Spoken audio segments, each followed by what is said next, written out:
A gente acabou de ver uma situação, né, no nosso primeiro exemplo, que era colocar um bloco, tinha uma força resultante sobre ele, e esse bloco acelerava, e isso aqui correspondia a um trabalho e, portanto, a uma variação de energia cinética. Agora vamos pensar no que acontece no movimento circular uniforme, que a gente acabou de falar bastante nas últimas semanas. A gente sabe que existe força resultante no movimento circular uniforme e, portanto, existe aceleração. Essa aceleração, lembrem, sempre aponta para o centro. Por outro lado, a gente sabe também que o módulo da velocidade é constante, ele não muda. Então, vamos pegar essa partícula, por exemplo, quando ela está nesse ponto aqui, e a gente pode, vamos dizer que essa partícula tem alguma massa m, a gente pode então calcular a energia cinética dela nesse ponto.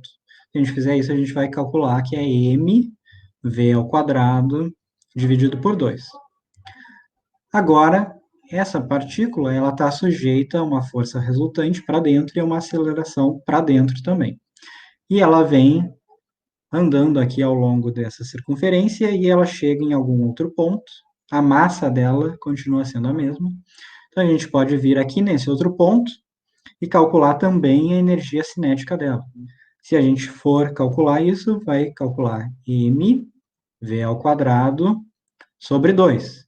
Então, minha pergunta para vocês é a seguinte: aconteceu variação de energia cinética? Houve alguma variação de energia cinética aqui?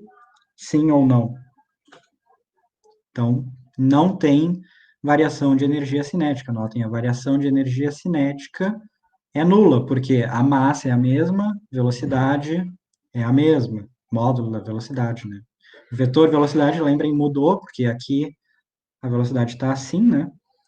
Mas o módulo é o mesmo, e o que importa para a gente é o módulo. Lembrem, energia é um escalar, tá? Energia é escalar. Então, ao contrário dos vetores que podem mudar, tanto mudando o tamanho, né, mudando o módulo, quanto a orientação, os escalares só podem mudar se mudar o tamanho dele, se mudar o módulo, tá? Se mudar a grandeza, senão ele permanece igual. Portanto, a gente sabe que nessa situação a variação de energia cinética é zero. Agora, o que a gente acabou de falar do teorema trabalho-energia cinética? É variação de energia cinética é igual a trabalho. Portanto, a única conclusão possível que a gente pode ter, supondo que o teorema do trabalho-energia cinética seja válido, e eu digo que ele é válido, é que o trabalho é nulo também. E aí a minha pergunta é, bom, como é possível que a gente tenha força resultante, que a gente tenha aceleração, mas que não tenha trabalho? Como isso é possível? Talvez vocês não saibam responder ainda, né? Então a gente vai responder isso logo em seguida. Antes eu vou botar mais um problema para vocês, que é o seguinte: imaginem que vocês têm aqui uma pessoa, tá? Então uma pessoa e essa pessoa está carregando alguma coisa, uma mala, por exemplo, algum objeto de massa m nas mãos. E a pessoa está andando para frente aqui, eu coloquei algum eixo X, por exemplo, tá? Então a pessoa está andando para frente, e o que ela vai fazer? Ela vai se deslocar com uma velocidade constante. Então a pessoa se desloca com velocidade constante. E ela vai andar algum, vamos botar aqui, algum ΔX, tá? Então ela anda esse deslocamento e ela chega até aqui, ainda carregando essa mala. Com a mesma massa, mesma velocidade, que é constante. E aí, se vocês forem reparar, né, se essa coisa não está acelerando, né, para lugar nenhum, a gente sabe que a força resultante nela é nula. Portanto, a aceleração é nula. Se a gente for olhar aqui, essa mala, ela sempre tem a força gravitacional aqui para baixo, né? Mas, como não existe aceleração, então isso deve estar sendo compensada por alguma força. Que força é essa? É a força que a pessoa faz para cima. Tá? A força que a pessoa faz para cima deve estar equilibrando a força que a gravidade faz para baixo. E aí, se vocês forem lá perguntar para essa pessoa, né, que está carregando essa mala, perguntar para ela: você está fazendo trabalho, sim ou não? Muito provavelmente a pessoa vai responder: sim, eu estou fazendo um baita trabalho porque eu estou carregando essa mala aqui e essa mala é pesada. Agora, se vocês forem calcular as coisas, vocês vão ver que a massa da mala é a mesma, a velocidade dela é a mesma, portanto, v ao quadrado continua igual. Isso quer dizer que a energia cinética dela permanece constante, ou seja, a variação de energia cinética dessa mala é zero. E, portanto, o trabalho feito sobre ela também tem que ser nulo. E aí, a gente tem que dizer para a pessoa que ela, na verdade, não está fazendo trabalho nenhum, né? Mais uma vez, como isso é possível, né? Porque a pessoa não vai concordar. Então, a primeira coisa que a gente tem que falar aqui é que esse é mais um dos casos em que a gente tem a língua comum que a gente usa no dia a dia e às vezes a gente se refere a trabalho de uma maneira que faz sentido no nosso dia a dia, mas que não é o mesmo trabalho físico que é definido fisicamente, tá? Então, uma coisa que a gente vai observar, e eu vou explicar a partir de agora, é que existe uma relação importante entre a orientação da força e a orientação do deslocamento para o cálculo do trabalho. Então, vamos colocar alguns exemplos aqui. Esse é um caso em que a gente tem uma força qualquer aqui, suposta constante, tá? Então, uma força constante que está orientada para cima, e a gente tem algum deslocamento Δx que vai acontecer, e essa força é sempre perpendicular ao deslocamento. Mais ou menos como acontece aqui e como acontecia lá no movimento circular uniforme também. Lembrem que, pelo menos instantaneamente, a força que é orientada para o centro e o deslocamento que é tangencial à trajetória circular, eles são sempre perpendiculares. E sempre que isso aqui acontecer, aí vocês forem calcular a variação de energia cinética, vocês vão ver que isso aqui vai dar zero. E, portanto, o trabalho associado a isso é zero também. Uma outra situação seria que a força constante aqui e esse deslocamento Δx sejam paralelos e orientados no mesmo sentido. Como foi lá o nosso primeiro exemplo do caixote, que era acelerado por uma força que era paralela ao próprio deslocamento. E aí, nesse caso, se vocês forem calcular, vocês vão ver que a variação da energia cinética vai ser positiva, portanto, o trabalho também é positivo. E uma última opção seria a força e o deslocamento são paralelos, mas opostos, né? Um aponta para a esquerda e outro aponta para a direita. E esse caso aqui a gente não chegou a ver exatamente esse exemplo, mas se vocês forem fazer as contas, vocês vão ver que essa variação de energia cinética é negativa e, portanto, o trabalho é negativo. Portanto, vejam que existe uma relação importante entre a orientação da força e a orientação do deslocamento, ou a relação entre essas orientações para o cálculo do trabalho. E aí, bom, como a gente expressa isso matematicamente, né? Porque até o momento a gente já sabe que isso aqui é verdade, mas lembra em física, né? Ciência, a gente precisa de uma coisa mais precisa que isso, não pode ser tão qualitativa, a gente precisa de coisas quantitativas também. Então, quantitativamente, a expressão que se chega é essa aqui.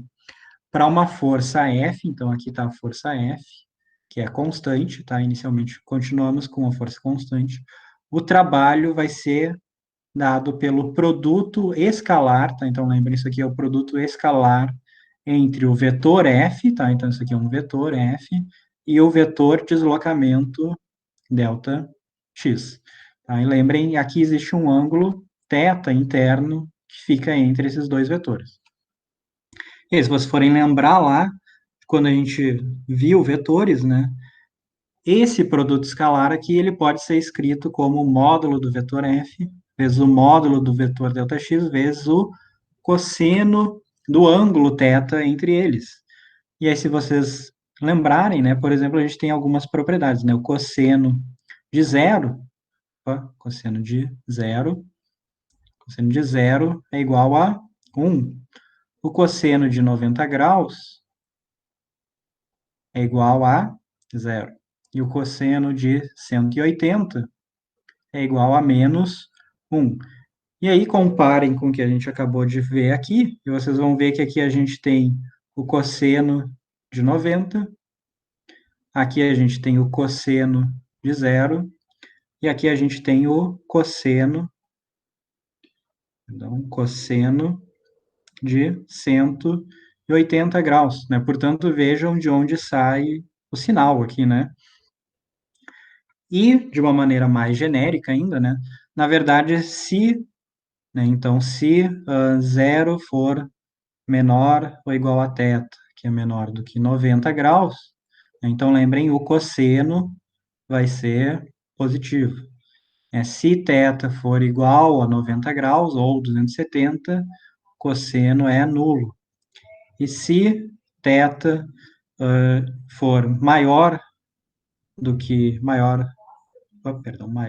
90 graus, vamos botar entre 90 e 180, né?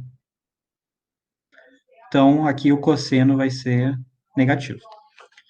Então, vejam, a gente pode escrever o trabalho simplesmente como sendo módulo do vetor força, desde que seja constante, vezes o módulo do vetor deslocamento, vezes o cosseno do ângulo entre eles. Agora, a nossa limitação, por enquanto, é que essa força aqui ainda é constante. E, como eu disse, nem sempre a força vai ser constante. Então, a gente precisa de uma coisa mais genérica ainda que isso, e essa generalização é feita aqui. Então, para uma força genérica, considerando por enquanto ainda um deslocamento em uma só dimensão, só no eixo x, tá?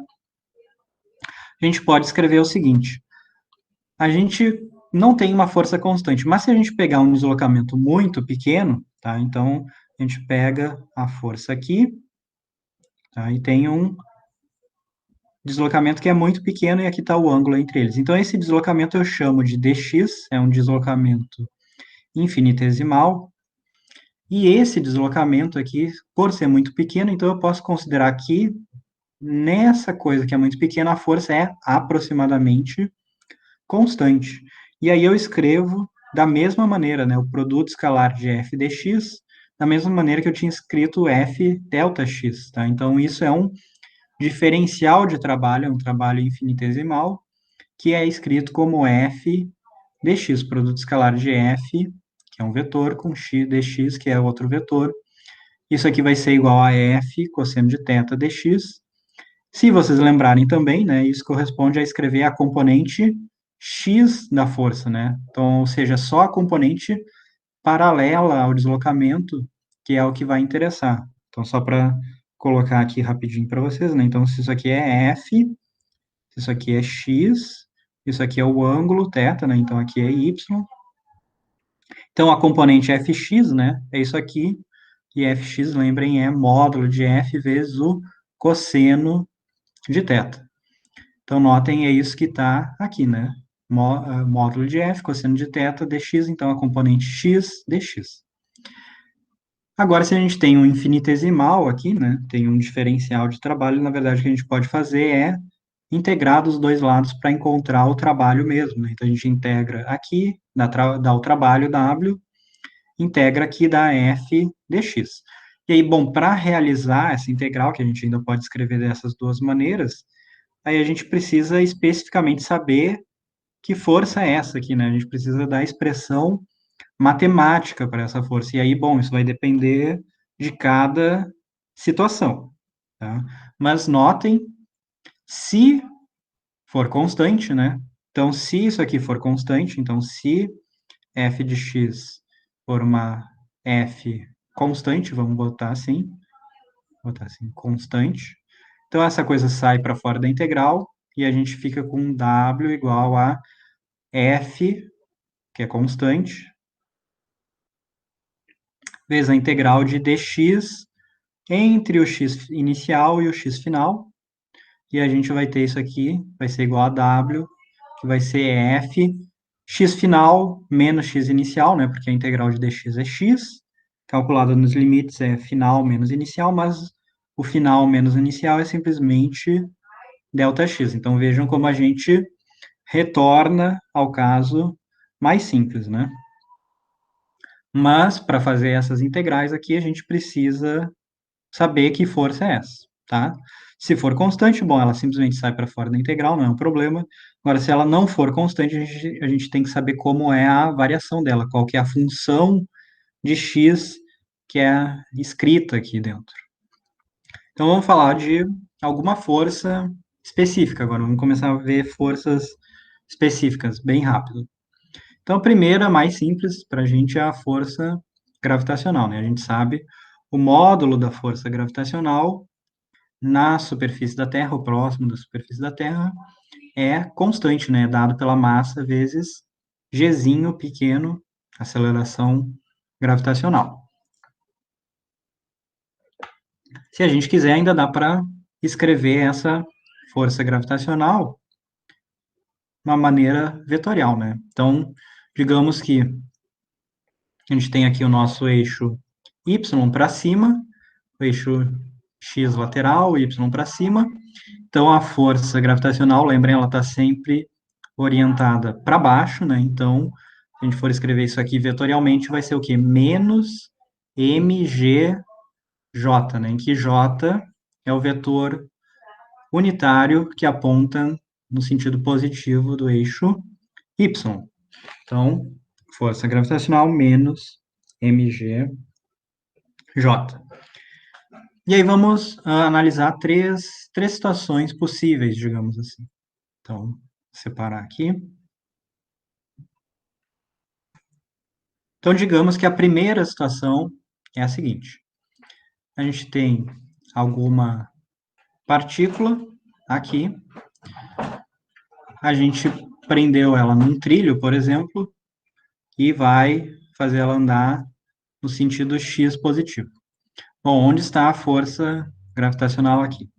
Força gravitacional está para baixo, né? Força gravitacional sempre para baixo, igual a mg para baixo. Então, quando essa partícula se deslocar aqui assim, tá? Algum ΔX, a gente sabe que o ângulo entre a força e o deslocamento é de 90 graus. Então, a pergunta para vocês é o seguinte: se eu perguntar para vocês, por exemplo, qual é o trabalho feito por essa força gravitacional nesse deslocamento para essa partícula, qual deve ser a resposta instantânea de vocês? O que vocês têm que responder? Então, trabalho é a variação de energia cinética, isso está certo, mas qual vai ser a variação da energia cinética aí causada pela força gravitacional? Lembrem que eu acabei de falar da relação que existe entre as orientações, né, da força e do deslocamento. Qual que é a orientação que existe entre a força e o deslocamento aí? E aí, se a gente retornar aqui, né, o que estava escrito? Trabalho, módulo da força, módulo de deslocamento, cosseno do ângulo. Qual é o cosseno de 90? Zero. Portanto, qual vai ser o trabalho da força gravitacional? Zero. Portanto, a força gravitacional aqui, ela não pode causar variação de energia cinética, né? Ela não é a causa, já que o deslocamento está sendo assim, ela não pode causar variação de energia cinética. Se tiver alguma outra força aqui, por exemplo, empurrando essa coisa, bom, aí essa outra força pode ser responsável por variação da energia cinética e ela executa um trabalho. A força gravitacional aqui, não. Então vejam que esse é um problema que vocês podem resolver sem fazer conta nenhuma, né? Basta vocês perceberem que o deslocamento e a força são perpendiculares entre si, trabalho nulo. Nem precisa ficar calculando nada. Outro exemplo seria, então, vamos retornar à nossa partícula aqui. Lembrem, força gravitacional sempre para baixo. Fg igual a massa vezes a gravidade. Agora vamos imaginar o seguinte, que essa força, essa partícula, perdão, ela suba aqui. Então ela vai ter algum ΔY, tá? E notem, a gente ainda poderia escrever isso aqui como ΔYJ, né? Porque seria a variação, a quantidade vetorial aqui, da mesma forma que eu poderia escrever ΔXi aqui. E aí, se vocês forem calcular isso aqui, forem calcular o trabalho feito pela força gravitacional, quando essa coisa sai desse ponto, digamos, e vem até esse outro ponto aqui, lembrem, a força gravitacional é uma força constante, né? Então nem precisa integrar, basta usar aquela expressão que a gente viu ali para força constante. Vocês vão chegar à conclusão, né? E aí vocês podem fazer isso usando tanto vetorialmente essa coisa, se vocês quiserem treinar vetorialmente, produto escalar, ou também analisando o ângulo aqui, né? Qual é esse ângulo θ entre o vetor de deslocamento que está para cima e a força que está para baixo? Qual é o valor de θ aqui? 180 graus, né? E se vocês forem lembrar lá o que a gente tinha acabado de ver, né? Cosseno de 180 graus vai ser menos 1, né? Então, a gente consegue ver que esse trabalho aqui da força gravitacional vai ser menor que zero, e na verdade ele vai ser dado por mg módulo de delta y. E aqui eu coloquei o módulo, apesar da gente ver que o delta y é positivo aqui, né? Porque ele aumentou para cima, né? Então, delta y é positivo. Mas eu coloquei o módulo só para ficar bem claro que essa quantidade aqui, que é o trabalho, é negativa, né? Porque a gente só tem quantidades positivas nessa expressão. Da mesma forma, então, o último caso da força gravitacional é, bom, e se agora a gente tem a força para baixo, mas a gente também executa um movimento para baixo também, então delta y está para baixo agora de novo. Bom, qual é o ângulo agora, θ, entre essas duas coisas aqui? É zero, né? E aí, se vocês forem lembrar lá, cosseno de zero igual a 1, positivo. E aí, esse trabalho aqui da força gravitacional é positivo também. Na verdade, o módulo dele é igual a esse aqui, né? É mg delta y, só que positivo agora. Eu botei o módulo aqui para lembrar, né? O delta y é negativo, mas como a força e delta y estão no mesmo sentido, fica positivo o trabalho. Vocês podem fazer isso aqui também vetorialmente através do produto escalar, se quiserem treinar, ou usando ali a equação que também é do produto escalar, né? A mesma coisa, basicamente. Mas façam como for mais fácil e conveniente para vocês. E aí, a última coisa que alguém poderia falar é o seguinte: bom, mas e se eu tiver um deslocamento aqui que não é nem só em x nem só em y, tá? Então a gente tem algum delta R, vou chamar assim. Então que tem uma componente y também, né? Então tem aqui um delta x e um delta y.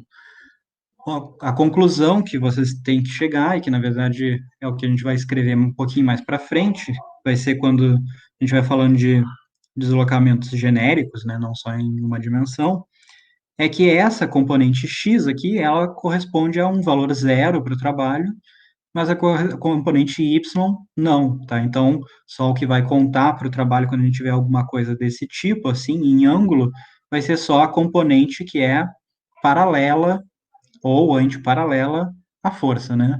Já as componentes perpendiculares, elas vão desaparecer por causa disso aqui, do cosseno, né?